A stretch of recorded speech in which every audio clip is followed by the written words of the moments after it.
The art of communicating. Thich Nhat Hanh. The keys to communicating with others. As you connect with yourself, you begin connecting more deeply with other people. Without the first step, the second step isn't possible. We communicate to be understood and to understand others.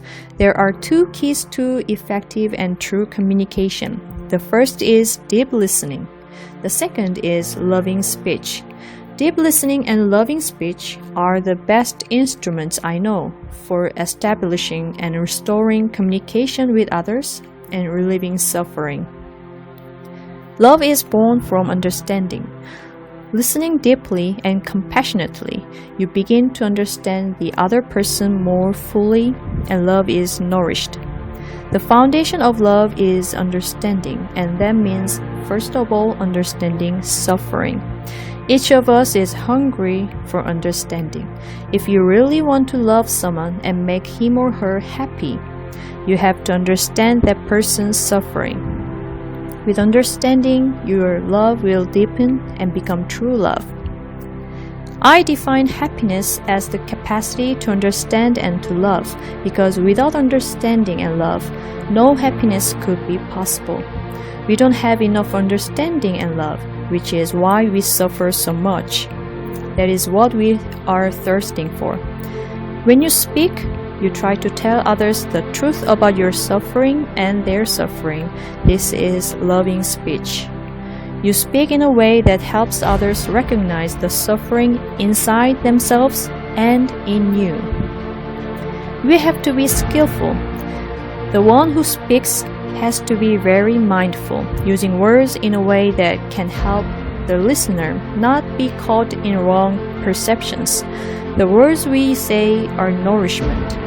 We can use words that will nourish ourselves and nourish another person. What you say, what you write, should convey only compassion and understanding. Your words can inspire confidence and openness in another person. Generosity can be practiced wonderfully with loving speech. Our communication is our continuation. Every human and every animal communicates.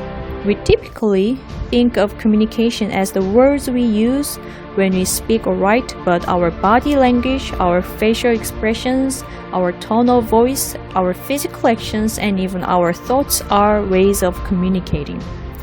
Just as an orange tree can produce beautiful orange leaves, blossoms, and fruits, a beautiful human being can produce beautiful thoughts, speech, and actions. Our communication is not neutral. Every time we communicate, we either produce more compassion, love, and harmony, or we produce more suffering and violence. Throughout our day, we produce energies of thought, speech, and action. We're communicating in every moment, either with ourselves or with others. Thinking, speech, and bodily acts are our own manifestations. You are your action. You are what you do, not only what you do with your body, but also with your words and your mind. Thinking is already action. Even if you don't see its manifestation, it is there as powerful energy. Thinking can push you to do or say things that are destructive, or it can create a lot of love. So thinking is already acting. When you produce a thought that is full of understanding, forgiveness, and compassion, that thought will immediately have a healing effect on both your physical and mental health and on those around you. Our speaking also has a huge effect. Our compassionate speech has a healing effect on us too. After you have been able to say something kind, forgiving, and compassionate, you feel much better. Everything we say and do bears our signature. We can't say, "That's not my thought."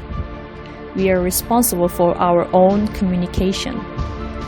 We want to offer the best kind of thinking, the best kind of speech, and the best kind of bodily acts because those actions are our continuation. When we think, when we speak, when we act, we create and we are there in our creations. That is the outcome of our being. Our communications will not be lost when our physical bodies are no longer here. The effect of our thinking, speech, and physical actions will continue to ripple outward into the cosmos. We are like the cloud that produces the rain.